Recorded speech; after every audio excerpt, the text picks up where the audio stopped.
The views and opinions expressed in Cold and Missing are exclusively those of the hosts. All parties mentioned are considered innocent until proven guilty in a court of law. Cold and Missing also contains adult themes and languages. Listener discretion is advised. I'm your host, Allie McLaughlin-Solkowski. And I'm your co-host, Eli Solkowski. And this is Cold and Missing, where we cover cold cases and missing person cases. Hello, everyone, and welcome back to Cold and Missing. I'm Allie. And I am Eli. This is episode 82. I know we were just talking the other night while you were doing research, but closing in on it being, 100 episodes it's kind of wild to think about. I remember the early days of you talking very nervously about this being an idea, and to what it is now, I'm just marvel at you, honey. Thanks, baby. So, to move into it, this week is a cold case. Do you want to just get into it? Yeah, let's do it. So today we are going to be talking about a cold case, and today we are going to be talking about the cold case of Najah Ferrell. And this takes place in Avon, Indiana, in March of 2019. But first, a little bit about Najah. Najah's family describe her as the anchor of the family. She had been with her partner for several years, and the two of them had even been engaged for a time. But Najah called the engagement off about 3 months before her murder. She was a dedicated and devoted mother to her 2 children. Her nieces and nephews also got to enjoy her, to the point that if you saw Najah, you would probably see a gaggle of kids around her too. She never went anywhere without some in tow.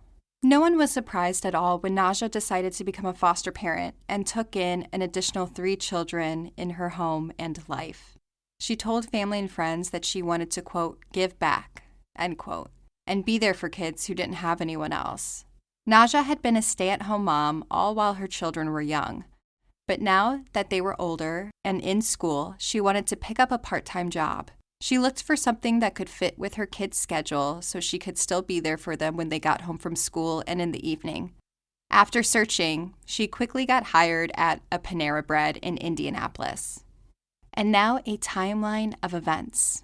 So on Thursday, March 14th, 2019, Najah talks to her mother before bed. Everything seems normal. Najah says goodnight to her mother and says that she's going to get the kids ready for bed and then get herself ready for bed since she had to be at work at 5 a.m. the next morning.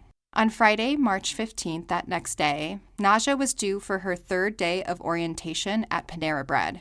Her alarm is set for 3 a.m. to get ready for work. Like I mentioned, her start time was at 5 a.m., and her home in Avon, Indiana was about, at most, and in the worst traffic conditions, would be a half-hour away. Najah never arrives that morning for her shift at Panera, but no one raises any flags at her job. She hadn't worked there long enough for them to know if this was typical of her character or not. But to those who knew Najah, they knew that she wouldn't just blow off work. When Najah failed to pick up her 3 foster kids from school that evening, that's when everyone noticed her missing and immediately started to panic about her. The new routine, since she had started working, was that after work and after school, Najah's children would take the bus home and let themselves inside, which would give Najah enough time to drive to the school where her foster children attended to pick them up. Najah would never be late or miss picking up any of her children. Her mother, Paula, says, quote, I knew something was wrong because it was not Najah, end quote. Najah had always been dependable and reliable. The school reaches out to Najah's mother, Paula, who immediately starts trying to contact her daughter. In fact, all of Najah's family try to get a hold of her. Her sister thinks she called her phone at least 100 times trying to get her to pick up, but Najah never answers or calls back. That's when the family get in contact with Panera Bread and discover that Najah never arrived at work that morning. Everyone is panicked. The family decides to call the Indianapolis police to report her missing. The Indy police begin investigating immediately, and almost as quickly, they stop. The Indy police are able to determine that the last place that Najah was seen was at her home in Avon during the early morning hours. Since Avon was in a different county, the Indy police transferred the case to the Avon Police Department. Since Avon had a smaller police department, the case wasn't assigned a detective until Monday morning, as the case came in late Friday night. Over the weekend, Najah's family and friends waste no time looking for the missing mother. When family looked through the home, they noticed some strange items were left behind that Najah would have likely taken with her to work. Her usual work shoes were left at the home, and the coat that she wore around this time of year was also left behind. On Monday, March 18th, a detective is finally assigned to the case and an official search is started. It's been 2 days since Najah vanished. Police put alerts on all of her bank cards, so if they're used, they'll know within minutes. However, they'll never get any alerts as her bank cards are never used once she disappears. Police begin canvassing the neighborhood where Najah lived. Later that week, on March 21st, it's been about 5 days now that Najah's been missing. Police are able to obtain video surveillance footage from the apartment complex where Najah lived. Najah's car is seen leaving the complex at 3:15 a.m., the Friday that she went missing. The car isn't driving erratically or fast, but the timing of it is strange. Her shift doesn't start until 5 a.m., and the Panera Bread is, as I mentioned, at worst, only a half hour away. But at this hour in the morning, it would have likely taken only 15 to 20 minutes to get there. Police are very interested to talk to Najah's longtime partner and recent ex-fiancé. They do believe that he was the last person to see her alive. Police interview him multiple times over the course of the next few weeks, again and again, and they eventually rule him out. About a week after she went missing, on March 26, 2019, Najah's black Nissan Altima was found abandoned by police in the parking lot of a movie theater and grill in Indianapolis. The parking lot where the car was found was only about 2.5 miles from the Panera Bread where she was working. The family is hopeful that her car will yield some clues as to her whereabouts, but a forensic review of the car will later reveal that there was nothing out of the ordinary. Police are able to obtain grainy footage from the parking lot surveillance cameras. They see Najah's car being driven in around 5:05 a.m. on the day she disappeared, just 5 minutes after her shift should have started 2.5 miles away. The driver exits the vehicle, he appears to be male, and is picked up by another car and driven out of the parking lot. However, the footage is too grainy to make out details of the two people or the license plate of the vehicle that picked up the driver. Either later that day on March 26th or around this time, a road construction crew found some of Najah's personal items discarded on the side of the road. Police will never officially say what these items are, but they will say that her purse and cell phone are still missing. On March 28th, Najah has been missing for almost 2 weeks. The Avon police hold a press conference that's broadcast on Facebook Live. The police say in the conference, quote, "As a department, our investigators have been working around the clock since this has taken place. To date, we've served more than 30 search warrants." End quote. The search warrants included details from Najah's phone and bank. Police say also at this point that they have conducted a total of 40 interviews looking for the missing mother. Police are trying to use every available resource, including the Indiana Aviation Team and scent dogs, to try to track her scent. On April 8th, just shy of a month that Najah has been missing, in Crown Point, Indiana, which is about 2 hours away from Avon, 2 fishermen are casting lines in a retention pond near I-65. In their fishing lines, a human severed foot was found. The 2 men call police, who begin trying to ID who this person is. They do have one big clue, however. On the foot is a tattoo of the name Najah.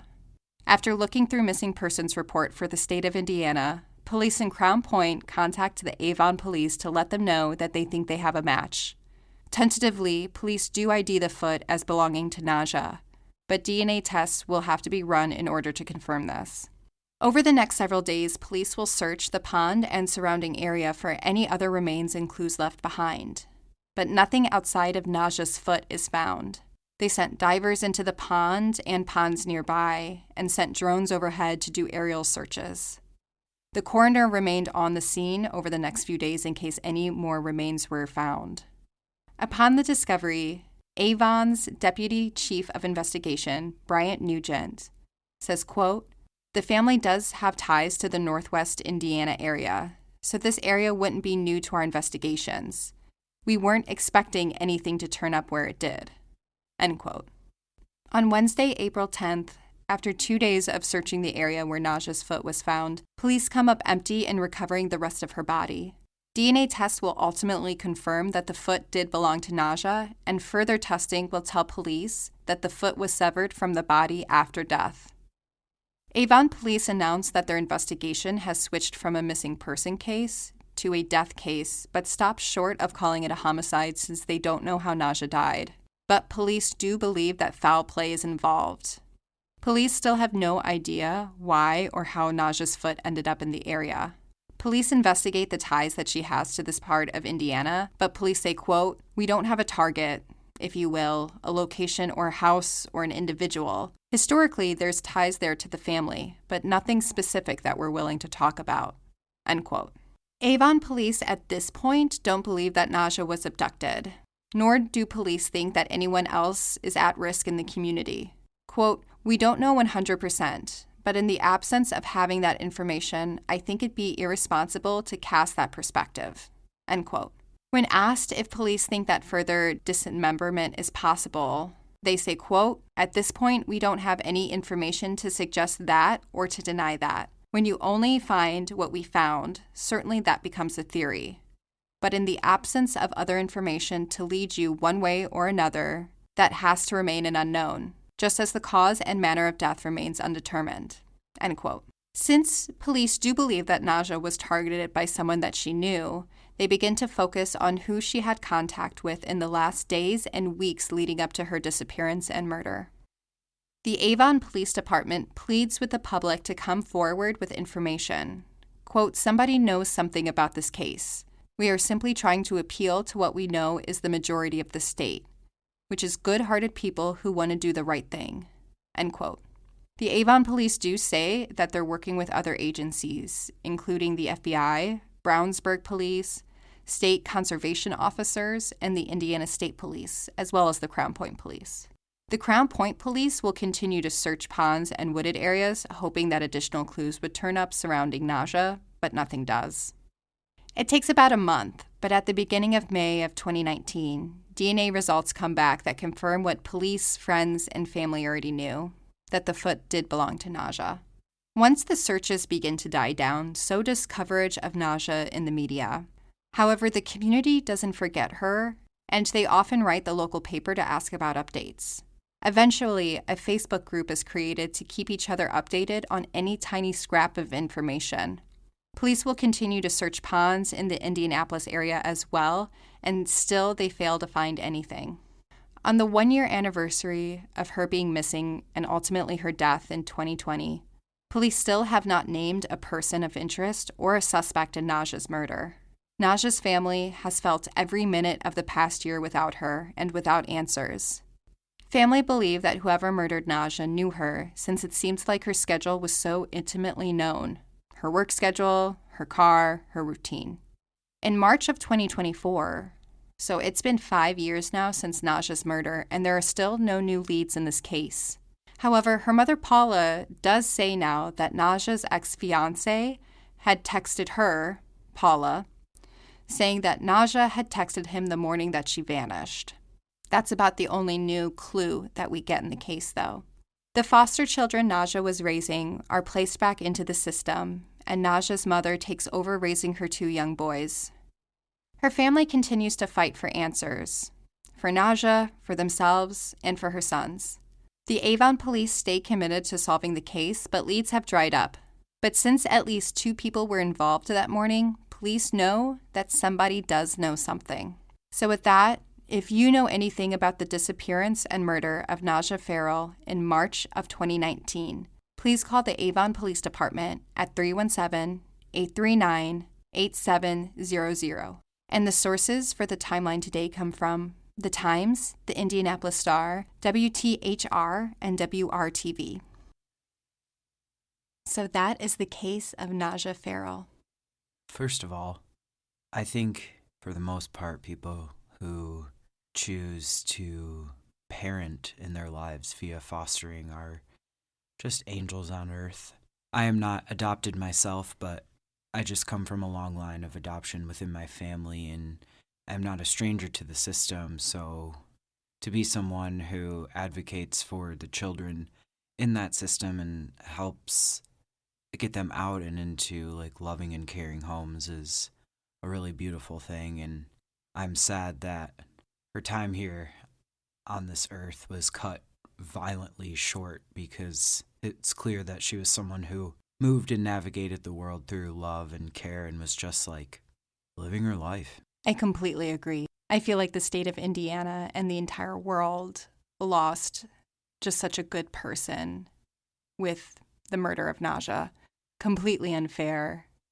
And yeah, what just like an incredible human.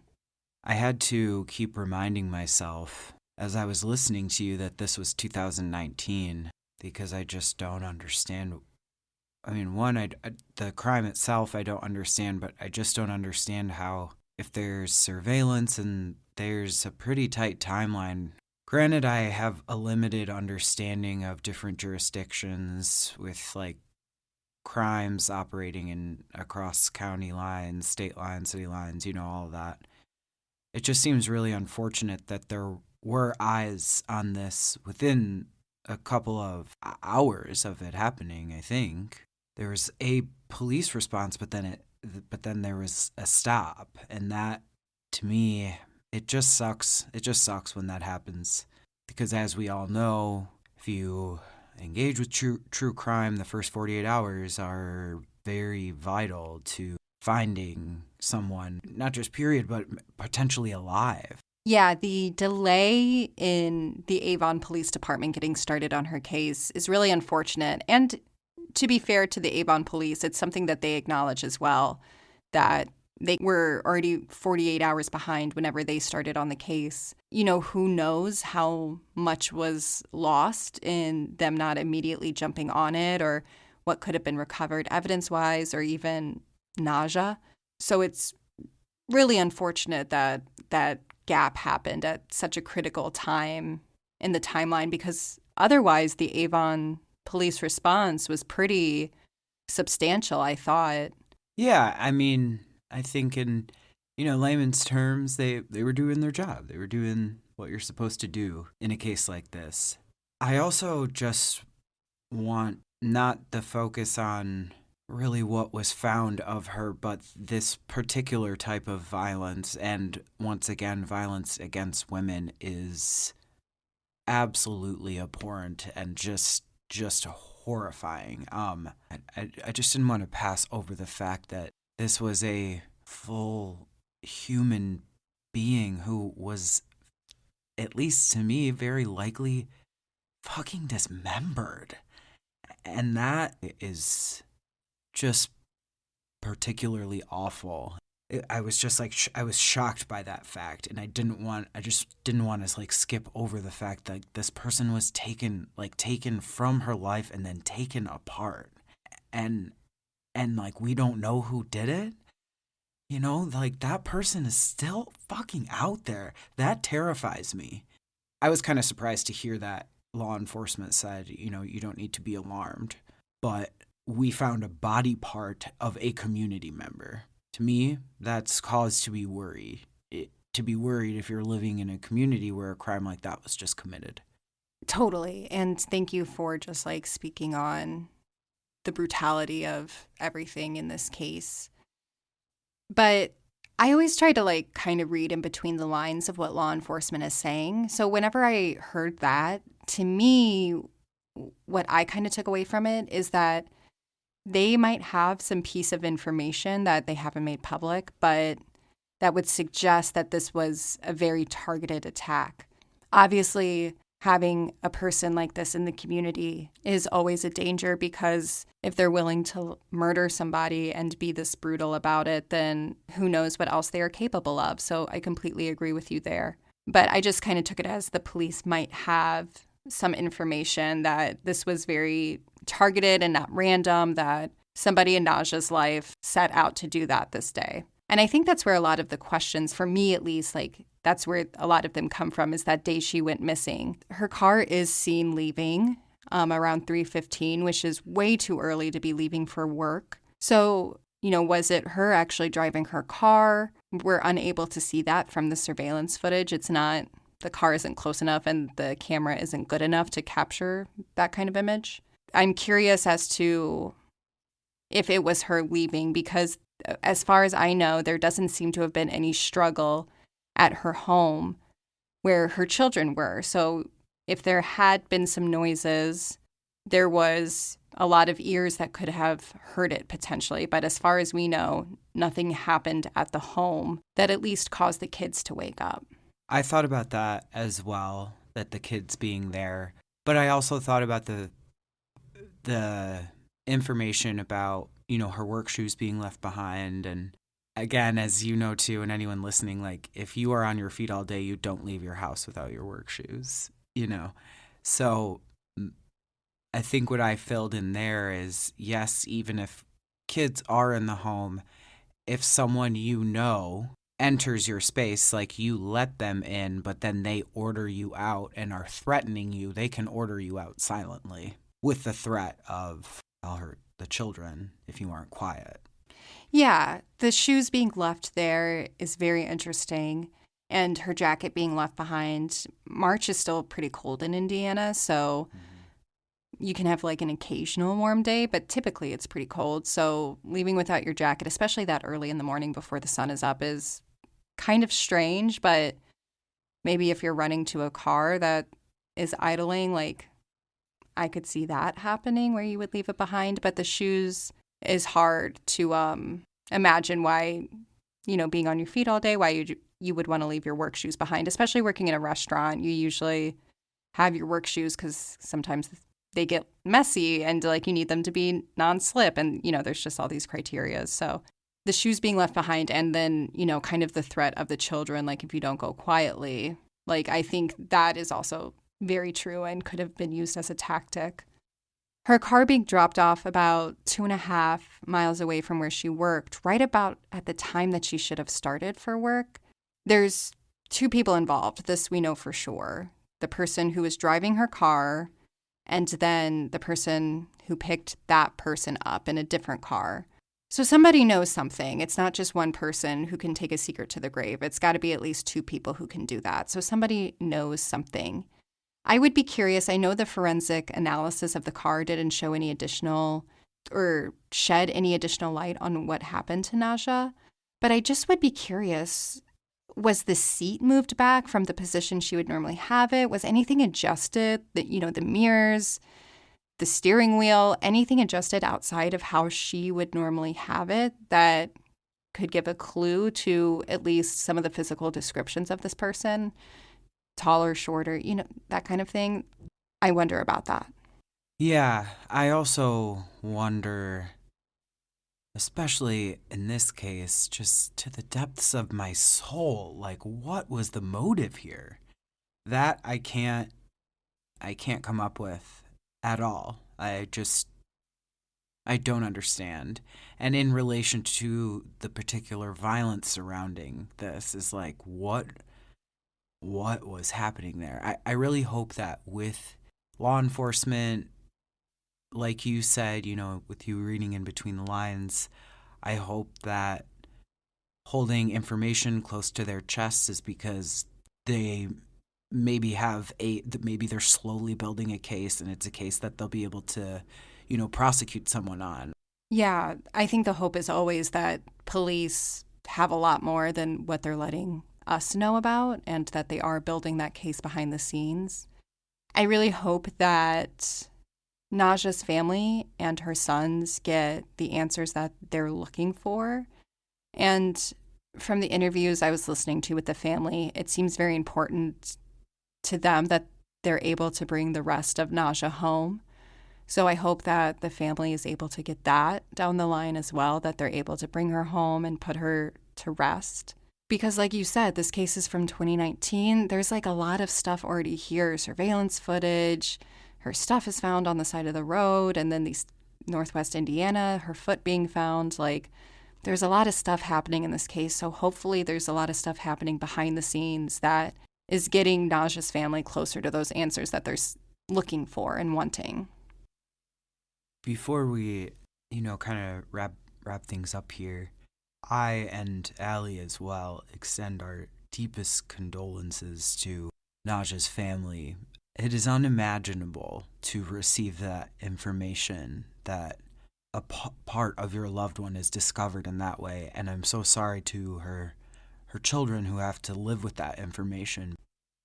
Again, if you know anything about the disappearance and murder of Najah Ferrell in March of 2019, please call the Avon Police Department at 317-839-8700. We will, of course, be posting photos of Najah on our Instagram. If you don't follow us there yet, @ColdAndMissing will pop right up, and it's a great way to just keep up with the podcast and any updates we have. If you have a moment, if you could, rate and review us in whatever podcast platform you're listening to. Thank you so much if you did it this past week. I really appreciate it. Really cool to see those reviews grow, and really kind to hear all your nice things. So thank you so much. If you or someone you love is hard of hearing, we have transcripts of all our podcast episodes over on our website, www.coldandmissing.com, where you can find all of our old episodes, or they're right there in your podcast player, wherever you're listening. Thank you again so much for listening to Cold and Missing. I'm your host, Allie. And I'm your co-host, Eli. Have a good week and stay safe, y'all. Stay safe, y'all.